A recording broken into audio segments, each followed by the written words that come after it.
আসসালামু আলাইকুম। কেমন আছেন সবাই? আশা করি আল্লাহর অশেষ রহমতে ভালো আছেন। চলুন আজকে আমরা নতুন কোনো বিষয় নিয়ে জানার চেষ্টা করি।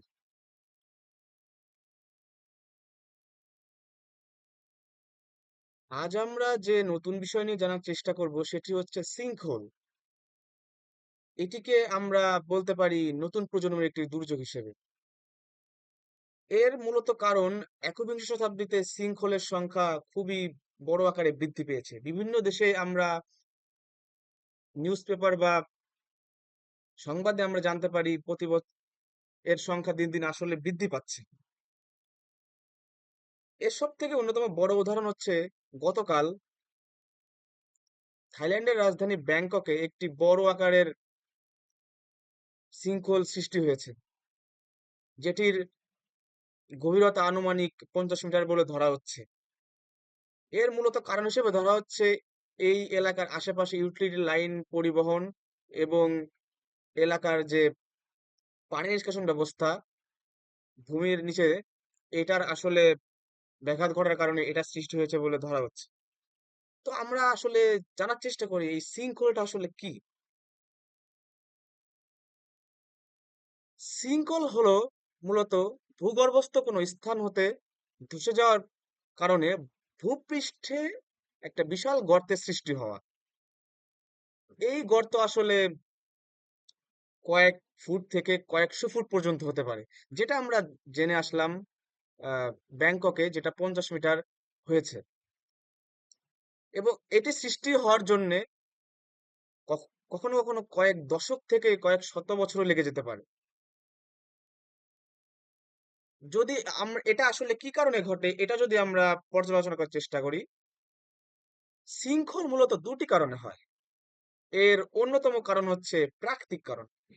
প্রাকৃতিক কারণটা আসলে কি কারণে হয়? শৃঙ্খল প্রাকৃতিক পরিবেশে আমাদের যে ভূমির যে স্তরগুলা, আমাদের যে সয়েলের যে লেভেলগুলা, এটার নিচে আসলে প্রথমে মাটি থাকে, তার তার নিচেই শিলা থাকে, তার নিচে চুনাপাথর থাকে, এরকম স্তরে স্তরে সাজানো থাকে। তো একটা টাইমে চুনাপাথর যখন পানির সংস্পর্শে আসে, পানির সংস্পর্শে সে দ্রবীভূত হয়ে যায়। এবং দ্রবীভূত হওয়ার কারণে প্রথমে তো আসলে মাটির একটা স্তর থাকে, মাটির স্তরের নিচে চুনাপাথর থাকে। তো চুনাপাথর যখন পানির সাথে দ্রবীভূত হয়ে যায় তখন ওই স্তরটা আসলে ফাঁক তৈরি হয়ে যায়। সে সময় আসলে মাটিটা আসলে নিচের দিকে দেবে যায়, দেবে গিয়ে আসলে সিঙ্কহোল তৈরি হয়। আরেকটা যখন যদি আমরা কারণ দেখি, আরেকটা মূলত কারণ হচ্ছে আমাদের মানুষের কার্যকলাপ। মানুষের কার্যকলাপের ভিতরে পড়ছে আসলে আমরা যে প্রতিনিয়ত পানি উত্তোলন করছি।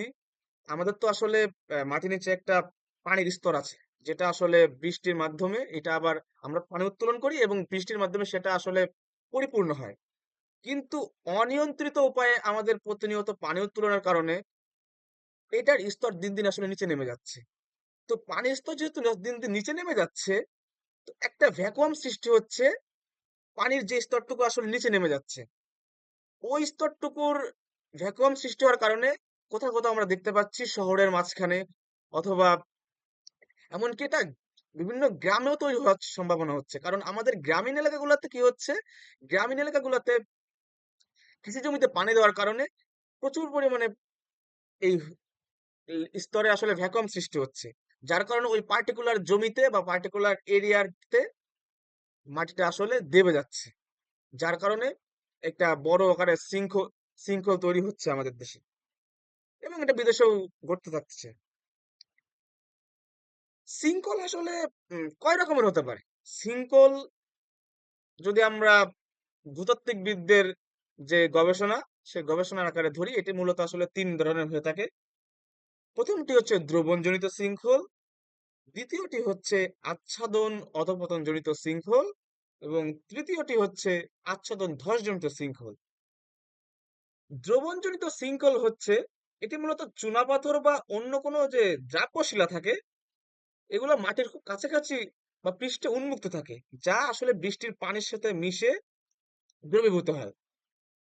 এবং এটার কারণে ছোট বা অগভীর একটা শৃঙ্খলের তৈরি হয়ে থাকে আসলে, যেটি আসলে খুব একটা মারাত্মক আসলে নয়। দ্বিতীয় যেটি রয়েছে আচ্ছাদন অধপতন জনিত শৃঙ্খল। এটি মূলত আমাদের যে দ্রাব্য শিলা থাকে, দ্রাব্য শিলা ভূগর্ভস্থ পানির সহায়তায় এসে এটা আসলে দ্রবীভূত হয়। এই দ্রবীভূত হওয়ার কারণে ওই শিলার যে স্তরটা ছিল ওইখানে একটি ভ্যাকুয়াম সৃষ্টি হয় এবং সেখানে একটা ফাঁকা জায়গার সৃষ্টি হয়, যেখানে যেটা আসলে শৃঙ্খল তৈরি করার একটা পরিস্থিতি সৃষ্টি করে। এই শৃঙ্খল আসলে ধীরে ধীরে বৃদ্ধি পায়, যেটা আসলে কয়েকশো বছর বা লেগেও যেতে পারে এটার কারণে, যেটা আসলে ততটা বিপজ্জনক নয়। শেষ পর্যায়ে যেটা আছে রয়েছে আচ্ছাদন ধসজনিত শৃঙ্খল। এটি মূলত আসলে একটি বিপজ্জনক শৃঙ্খল। এটি কয়েক দিন থেকে কয়েক মাসের ভিতরে আসলে তৈরি হয়ে যেতে পারে। এটি মূলত হয়ে থাকে আসলে আমাদের যে পানির স্তরটা আসলে অনেক সময় নিচে নেমে যায়, যেটার কারণে একটা মাটির নিচে একটি ফাঁকা ভ্যাকুয়াম তৈরি হয়ে থাকে এবং মাটির ওই ভার সহ্য করতে না পেরে মাটিটা ওই নির্দিষ্ট জায়গাতে বসে যায়, যেটা আসলে পরবর্তীতে একটা গভীর সিঙ্কহোল তৈরি করতে পারে। এটা আসলে যে কোনো জায়গাতে ঘটতে পারে। এটি আসলে মানে পূর্ব সতর্কতা ছাড়াই আসলে ঘটে থাকে, যেটি আসলে আমাদের জীবন এবং অবকাঠামোর জন্য একটি মারাত্মক ঝুঁকির সৃষ্টি করে থাকে। এই যে সিঙ্কহোল আসলে তৈরি হচ্ছে, আমরা কিভাবে বুঝবো আসলে সিঙ্কহোল কিভাবে তৈরি হতে পারে?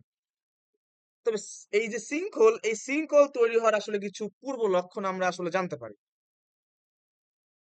এটার অন্যতম লক্ষণ হচ্ছে একটি বৃত্তাকার ফাটল দেখা যায়। আমরা কোনো রাস্তা বা ভবনের আশপাশ দিয়ে একটি বৃত্তাকার আকারে ফাটল দেখতে পারবো।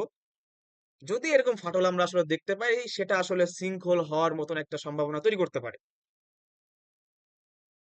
অনেক সময় আমাদের যে অবকাঠামো থাকে, যে বিল্ডিং গুলো থাকে, অনেক সময় আমাদের দরজা বা জানালা এটা ঠিক মতন বন্ধ হয় না, যেটাও অন্যতম সিঙ্কহোল হওয়ার অন্যতম একটি লক্ষণ হিসেবে এ কারণে আসলে ভবনের অবকাঠামোগত পরিবর্তন হয়, যেটা আসলে শৃঙ্খল তৈরি হওয়ার অন্যতম একটি চিহ্ন। এছাড়াও গাছের গোড়ায় ঢালের সৃষ্টি হতে পারে।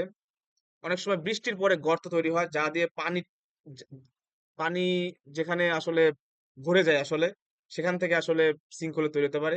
এছাড়া বিদ্যুৎ, গ্যাস ও পানির পাইপলাইন ফুটো হয়ে শৃঙ্খলের সৃষ্টি আসলে করতে পারে। আমরা যদি এখন কিছু বিখ্যাত শৃঙ্খলের সম্পর্কে ধারণা নিতে চাই, 2010 সালে গুয়েতেমালা আসলে একটি বড় সিঙ্কহোল তৈরি হয়। গুয়েতামালা যে সিটি ছিল, গুয়েতামালা সিটিতে একটি বড় সিঙ্কহোল তৈরি হয়ে থাকে।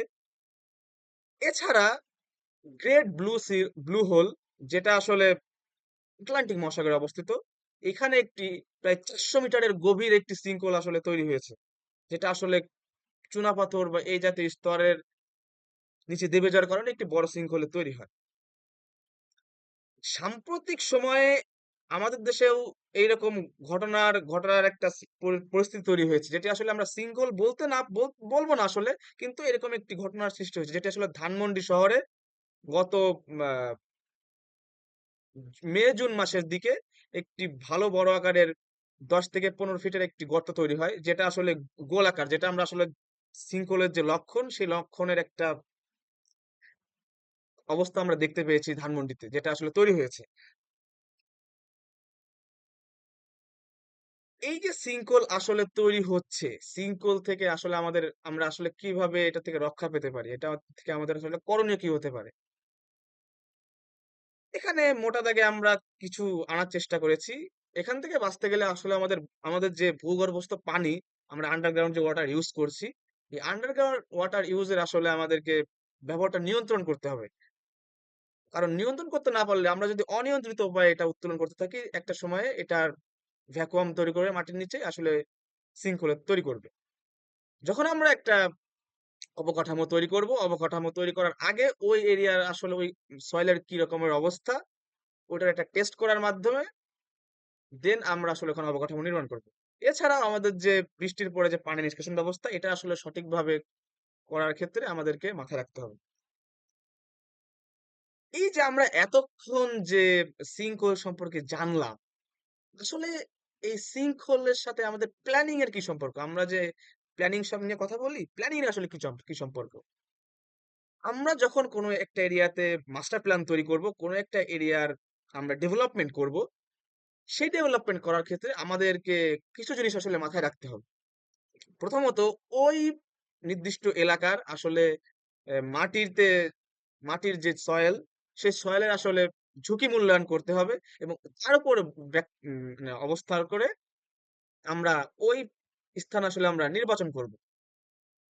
এছাড়া যদি আমরা আসি অবকাঠামোগত নকশা প্রণয়ন ও প্রকৌশলের ক্ষেত্রে, মাটির যে অবস্থা, মাটির অবস্থার উপর বিবেচনা করে আমরা সিদ্ধান্ত নিব যে আসলে মাটি আসলে কতটুকু পর্যন্ত ভার সহ্য করতে পারে। তার উপর ভিত্তি করে আমরা পাইলিং বা এটার ফাউন্ডেশন আসলে তৈরি করব। এছাড়াও যে আমাদের যে ইউটিলিটি লাইন, এটা আসলে মাটি থেকে সাধারণত 6 মিটার নিচে থাকে, কিন্তু ওই পার্টিকুলার এরিয়ার জন্য আসলে কত মিটার নিচে দিলে ভালো হবে সে সম্পর্কে আমাদের একটা পর্যালোচনা করে দেন আমাদের ইউটিলিটি লাইনের যে প্ল্যান সেটা তৈরি করতে হবে। এছাড়াও পানি যে ব্যবস্থাপনা রয়েছে, পানি ব্যবস্থাপনার ক্ষেত্রে বৃষ্টির পানি নিষ্কাশন এবং পানির যে পানির যে উত্তোলন সেটা আসলে নিয়ন্ত্রণ করতে হবে। এছাড়াও ভূমি ব্যবহার পরিকল্পনার ক্ষেত্রে রয়েছে আমরা যে পার্ক, খেলার মাঠ বা অন্যান্য জায়গায় তৈরি করছি, এর আশেপাশে যেন বড় অবকাঠামো তৈরি না হয় যেখান থেকে আসলে দুর্ঘটনা ঘটার সৃষ্টি হতে পারে, সে সম্পর্কে আমাদের মাথায় রাখতে হবে। তো এ ছিল আমাদের আজকের শৃঙ্খল সম্পর্কিত ধারণা। আপনাদের যদি ভালো লেগে থাকে আপনারা আমাদেরকে জানাতে পারেন কমেন্টে আপনাদের কেমন লাগলো। আজকে আমাদের এই আলোচনার সাথে থাকার জন্য আপনাদেরকে অসংখ্য ধন্যবাদ। আসসালামু আলাইকুম।